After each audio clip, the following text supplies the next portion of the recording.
trailer. Hello, Tim. Greetings. Hi, good to see you again, Thomas. Where are you actually right now? You're not in Cologne, right? Actually, I am originally from Cologne and I love the city, but right now I am in Göttingen, where I live. And last time you have been in Cologne, I believe, was while the team retreat. How was that going? It was a very fun 2 days with the whole team. I mean, most of our team members we have recruited during Corona. So for some, it was really the first time to see each other in person. And yeah, just a great spirit. It was awesome. How many people are you in your company right now? So headcount, really basically counting everyone, we're around 60 people at the moment. 60, you said? Yes. I believe that's 20 more than the last time, right? I'm not sure, but yes, I mean, the demand for our solution is growing quickly. And so we are looking to get as many people as possible on board to spread the solution. So give us a brief summary of what is Vytal actually doing. Yeah, very happy to do so. So Vytal is a digital deposit-free reusable packaging service. We mainly work with restaurants, canteens, and supermarkets to enable you guys who love to eat takeout or delivery food to do that without a bad conscience and without single-use packaging waste. So basically, we are a library system, and with our app or our membership card, you can borrow containers for free and enjoy your food. And then there's a 14-day return period. And only if you don't return it within these 14 days, you as the consumer pay for it. And we finance the model via the canteens and restaurants and supermarkets that pay a pay-per-use fee, which means in turn for us that when we maximize this revenues, we maximize fillings into our reusables, and therefore also single-use package is safe, which is extremely motivating to see and check every day, every month, every week, how many single-use packages we've already saved. I believe there could have no better time. There could be no better time than right now, where we talk about the climate crisis. That you started your startup. I mean, how did everything start? What was the initial experience happening? Yeah, so my two co-founders and I, we all three worked as consultants at the Boston Consulting Group. And of course, in the team room, we usually ordered takeaway food or picked something up from the restaurant. And it's just incredible to see just a small team of 3, 4, 5 people, how much single-use packaging waste we consume every day with just one meal. And I think that was the key thing that we recognized, and where we thought, okay, there needs to be a better and more resource-efficient solution. And at the same time, we also learned that deposits are not very efficient in organizing reusables, because first of all, there's a barrier. If you have to pay extra for the reusable option, then not a lot of people actually choose the reusable option. So we looked for a solution to take away the deposit. And second of all, in deposit schemes, you also don't have an incentive to return containers back quickly, which makes the whole system more expensive for us because we have to buy more containers, but also for the restaurants because they have to pay more per use. And therefore, we basically look more at sharing concepts and also the traditional library system to really offer our containers for free, but then with basically a deadline on the free rental, meaning that after 14 days, you as the consumer automatically buy the containers. And this gives a very high incentive to return them quickly. And at the moment, 99% of our containers are actually returned within that time frame. And so the vast majority of users actually use our service for free. And on average, after 3 days, the restaurant has their containers back and can reuse them and give them to a new client. Yeah, I mean, there are a lot of people watching right now who are just at the brink of doing a startup. And what I really love about how you did it is how you turned the media park, where you have actually been working, into a lab. And you left the building, you know. How did you do that? What did you do there at Media Park? Yeah, no, I mean, I think this is the key. There are oftentimes you hear people debating whether or not to talk about your startup idea and so on. And from our experience, I mean, it's crucial to talk to as many people as possible, get as many feedbacks as possible on your idea and your thoughts. And this is exactly what we did. So when we really thought about starting a reusable packaging system, we went to the department store, bought different kinds of reusable containers, and then took them to the gastronomists, asked a lot of questions, trying to sell them something that was only existing in our head at that point in time. And then we really kind of moved forwards, generated learnings in order to start actually operating. And as you mentioned, we really started with 5 restaurants in and around the Media Park in Cologne. And since we are a digital system, we had to basically develop or program 2 apps, one for partners and one for consumers. And then we actually decided to start by just programming the partner app, and then use just a printed out loyalty card with an individual QR code as our dummy, our MVP for the consumer app, and then really tested our key hypotheses, meaning are people willing to register with us? So we were actually standing in front of the restaurants trying to register people in person on our iPad, asking them for their SEPA mandate and bank information and or their PayPal details. And as we realized or experienced, people are actually willing to register in order to use reusables for free. And then the second crucial part was the hypothesis that actually restaurants would take back the containers, scan them and clean them in order to hand them out again. And also there we were proven right that this might work. And therefore we saw a really, really nice growth and really saw some network effects in the Media Park, which gave us confidence, but also, of course, enabled us to give investors or potential investors confidence to invest into the model and to build it further. And I think this is what we have been doing ever since. It sounds probably now that I'm, I mean, not everything, all of our hypotheses, for example, were proven right. So, for example, in the early beginnings, we thought more about a membership kind of subscription-based service towards consumers, where you could always borrow a bowl for free, but if you wanted to borrow multiple bowls or for longer periods, you would have to do some kind of premium subscription. And this was something we realized in these first weeks, that this was too complicated to communicate.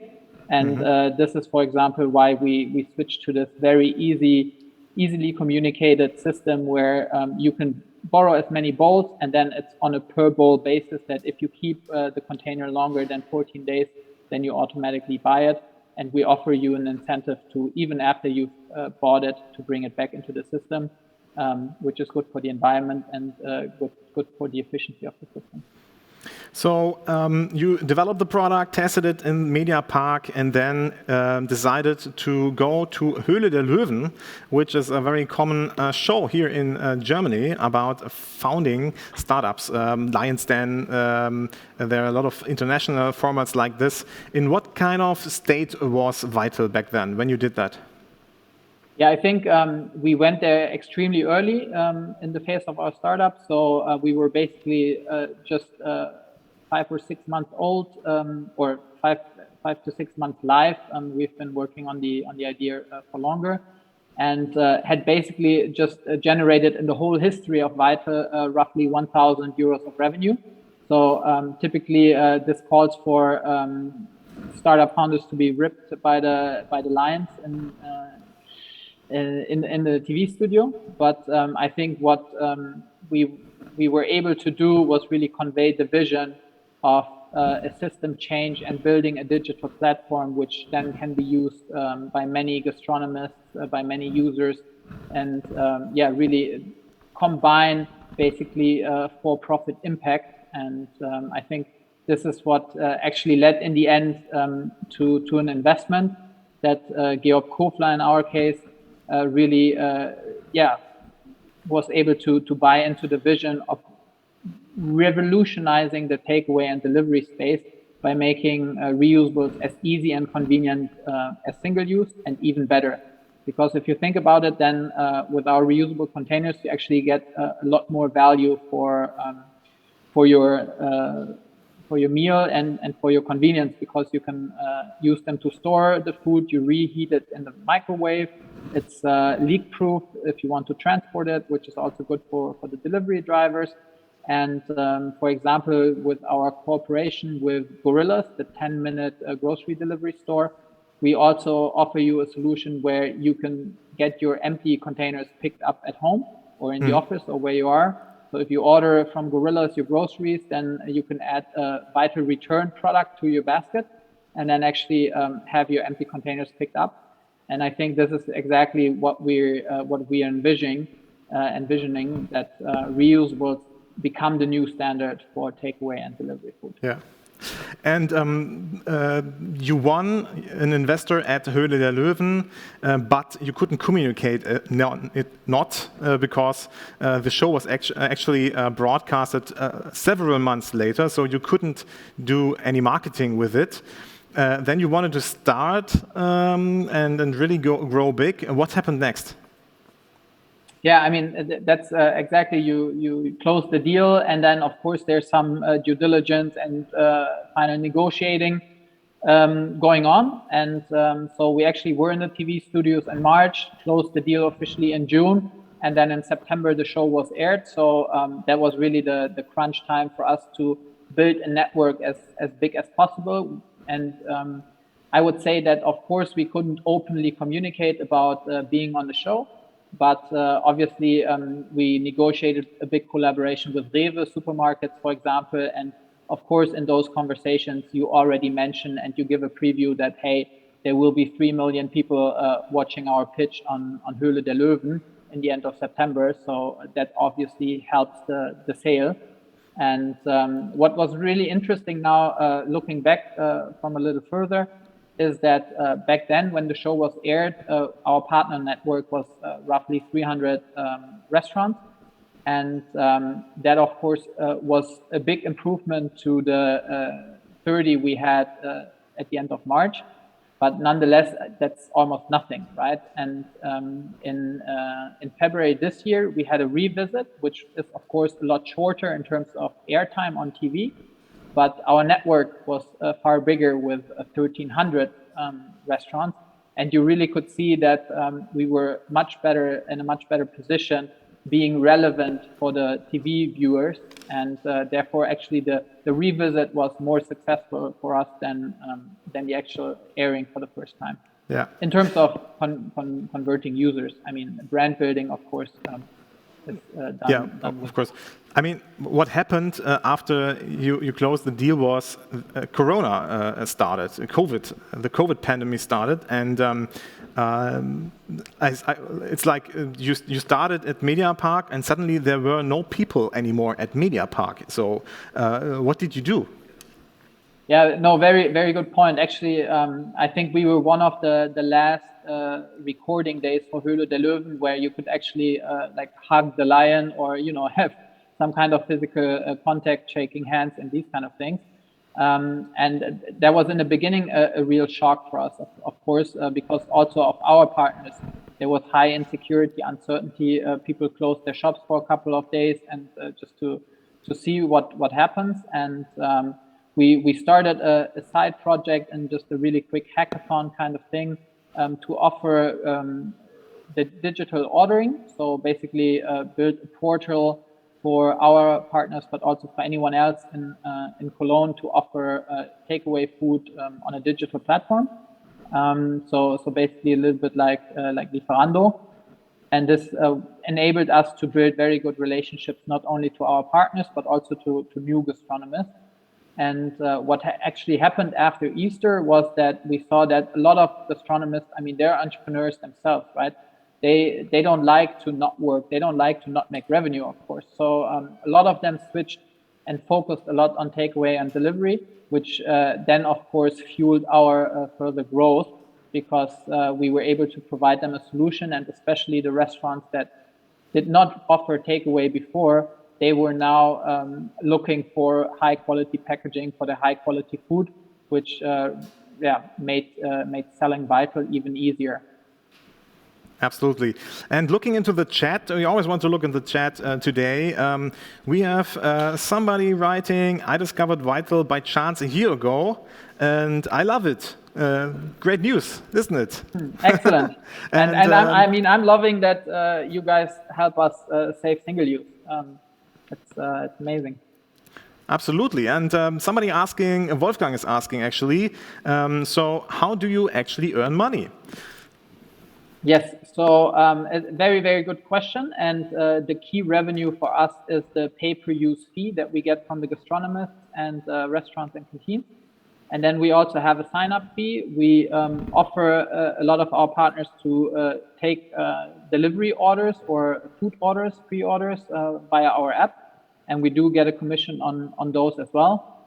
And then in the canteen segment, we also rent out return boxes, which is something that now that offices are opening up again, we also go and offer that to professional service firms, to co-working space. For example, we have a return box at the BCG, at the WeWork, at Cologne Fliesenplatz, and really enable the members or the employees in those locations to save the way back to the restaurant for return and just return it in their office basically. And I think this will pick up in fall when people do return to the office a little bit more. And so multiple ways to monetize the platform, and there will be also more options or more stuff coming in the future. So you told me that you are actually profitable in a couple of cities, and last time we spoke, Cologne was not profitable yet. Is it profitable yet? No, actually Cologne is not profitable yet, but also since we started in Cologne and we have a lot of central operations in Cologne, it's also kind of tedious task to really single out the variable and the fixed cost and what do you count onto which onto the city or into the headquarter basically. So I actually haven't done this task recently, but in Munich, for example, we are already profitable. And that's always a good sign.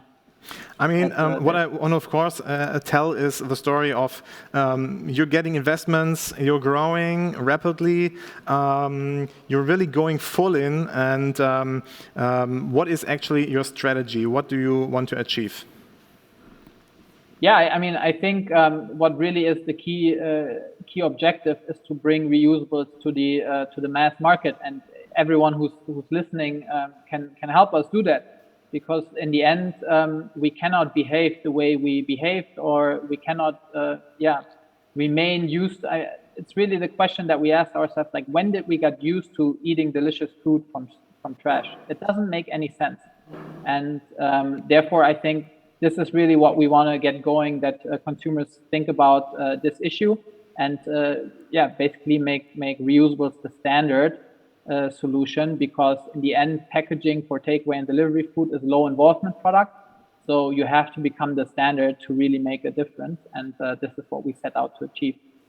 Yeah, and actually, you get help from the official side. So a lot of packages are forbidden already. And what I did not know is that the usual paper packaging for a pizza is actually not capable of being recycled because of the fat. I didn't know that. That's really surprising. So even the pizza is something we should think about using reusable packaging.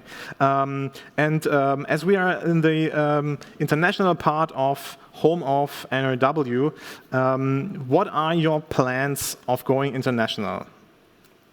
Yeah, so we've recently started operations in Vienna and in Paris, and we've also signed a university canteen in the UK. So we're definitely looking to bring our service also to the neighboring countries. And what is your experience right now? And what difficulties do you discover? What are you working on? Yeah, I think so. What we were really good at, and we are still good at acquiring partners. But then I think there's just lots of potential in actually activating the consumers of those clients, because at the moment we're still very much reliable on the local teams inside the restaurants to promote the solution. And this is something where we focus on that. Yeah, with every partner we gain more end users, more consumers. So yeah, I can just ask every one of you who actually is in Germany to download the app and try it, and please give us feedback, because I think the more people see people using it, the easier it gets to make the switch and start using it as well. And this is luckily something we see in the numbers, that people that have used us once, they typically use us regularly, and that's of course gives us lots of optimism. One question I have to ask you before I let you go is, how did you manage to actually onboard and recruit people remotely in your team? I mean, super difficult question and very challenging task. I think, yeah, it's. I would love to tell you some secret sauce, but actually I don't have it. And of course, you make the experience that some hires might not turn out to be the perfect fit, but in the end, for me at least, it's very much about being very transparent yourself in the interviews, really explaining also the downsides of or challenges that you have as an organization and that you face, and then really make sure that there's also some kind of self-selection from the candidate side, that when they understand well how we work at Vytal, then we also want them to really have the confidence that we are the right fit for them. And I think that's how we manage so far. But there's also lots of room for improvement on our side as well. I really can't wait to see how everything with Vytal goes. Maybe we talk again next year at Pirate Summit in person. I would be more than happy to see that. And maybe then we use Vytal boxes today. I got the food here. It was awesome. It was vegan, but it was not Vytal. Maybe we have to change that too. Tim, thank you very much for joining us tonight here at home of a pirate, and all the best to you. Thank you. Thank you so much for having me. Bye-bye. Bye.